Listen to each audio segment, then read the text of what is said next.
P-31 is a sunken ship off the coast of Comino, the small island in between Malta and Gozo in the country of Malta. The top of the shipwreck is about 10 meters or 33 feet deep. The deepest part of the shipwreck is 22 meters or about 72 foot deep. P-31 was not always known as P-31. When P-31 was constructed, it was known as Passwalk, Poshwalk.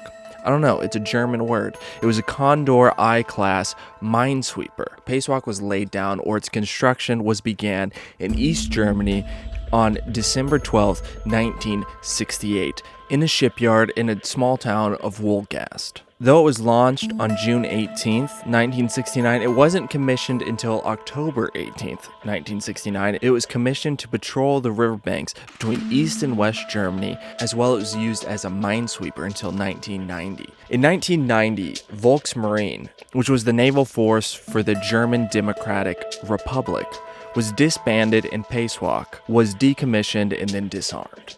So all of its armaments, or battle gear, was removed from Passwalk in 1990. In 1992, on July 1st, Malta decided that it would like to purchase Passwalk, and it did purchase Passwalk and her sister ship, Erkermunde. That's how I'm saying it. How would a German say it? I need to get into a German accent. How do I? We are very disappointed in the state. The Erkermunde? I don't know. It's got an umlaut in it, so...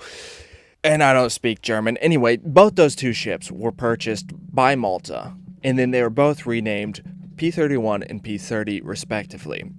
Now, Malta used these ships until 2004, and Malta used them as patrol ships to secure the coastline against smugglers and to secure their borders. So the only information that I can really find about what it did was its notable rescue of 251 illegal immigrants. P-31 and her crew went down and rescued these 251 illegal immigrants from sinking. They were on a 20-meter boat, and it was 44 miles or 71 kilometers south of Malta in over 4/6 wind, so in over 30 knots of wind. That was her most notable mission, apparently. She was eventually decommissioned from Malta in 2004 and bought by the Malta Tourism Authority, and in 2009, on August 25th, she was scuttled. And scuttling means intentionally sunk. So the Malta Tourism Authority decided it would be a good idea to clean up this vessel, clean out any sort of pollutants out of the whole vessel, and then sink her off of the coast of Comino. P-31 was scuttled on August 25th, 2009 in 18 meters of water, give or take. It's on a slope to create a dive site to increase tourism and to increase the draw of divers, scuba divers, as well as to create an artificial reef to promote marine life. Now, as a scuba dive site, P-31 is a pretty basic site. It is out in the open. The deepest part of the hull lies in the sand at 22 meters, and the most shallow part of the shipwreck is in about 10 meters. So a basic dive certification is going to be plenty for you to be able to explore this wreck. Now, if you want to go inside and you're scuba diving, then you'll need more advanced certification. But since basic certification allows you to dive to 18 meters, you can explore the outside of this wreck very easily. Now, this whole video is filmed on a breath hold, so we are exploring this ship by freediving, which means that this shipwreck is one of the few in Malta that is actually accessible to be explored by freedivers. Now, there are other ships that are deeper that you can get to while freediving, but to be able to actually go down and do some swim throughs and explore, P-31 is the best option in Malta. So we are here freediving on this ship. I've been a fan of exploring abandoned sites for a very long time.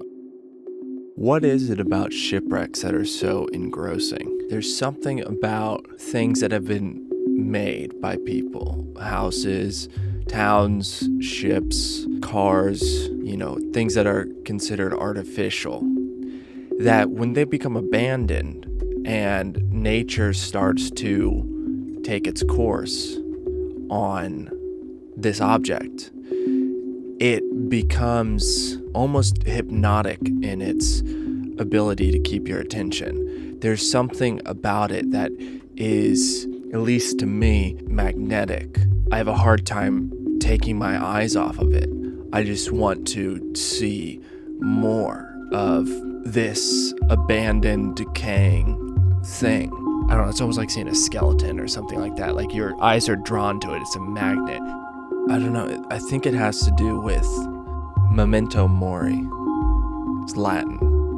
It means remember that you die.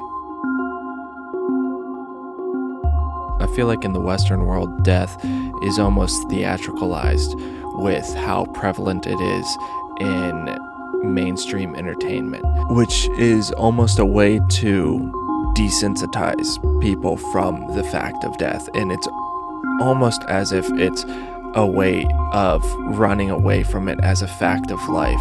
If it becomes so theatricalized and everything becomes portrayed in terms of entertainment, then maybe it's a way that we can distract ourselves from the real fact of existence, that is that death is absolutely integral to the system of existence. Things live and then they die and then they become more living things.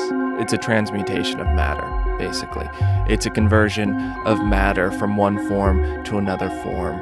Keeping that in mind allows for a type of freedom which promotes and motivates one to take risks that one might not otherwise take out of a false sense of attachment or stability or consistency in this world and in this life. Since it is all going to come to an end and there is no escape for any of us, then what is the point of not taking that risk? And I'm not promoting recklessness or unnecessarily risky behavior, but if there is something within you calling you to take a leap of faith or something of that manner, then keeping that in mind, memento mori, that all is fleeting and will come to an end, it reduces the power of the risk. Life is short and we don't have that long. Why bother being tied up in the anxiety that is so vastly promoted on social media and in society? So there's something about abandoned sites, and in this case a shipwreck, that reminds me of that. That reminds me this ship had a life once, and it wasn't living. But as a superorganism, it was. It had its crew, and it had its missions, and it had its life. And now it rests at the bottom of the sea as a dive site where people go and observe it, and it eventually will just dissolve into the sea. The sea will reclaim it. The ocean is from whence all life came, and to which it will all return. If that is the case, then why not take advantage of the time that we do have and use it to the best of our ability? Thank you for watching this video. If you enjoyed it, consider subscribing. And if you love what we make on this channel, consider clicking the link in the description and supporting on Patreon. Big love. Have a great week.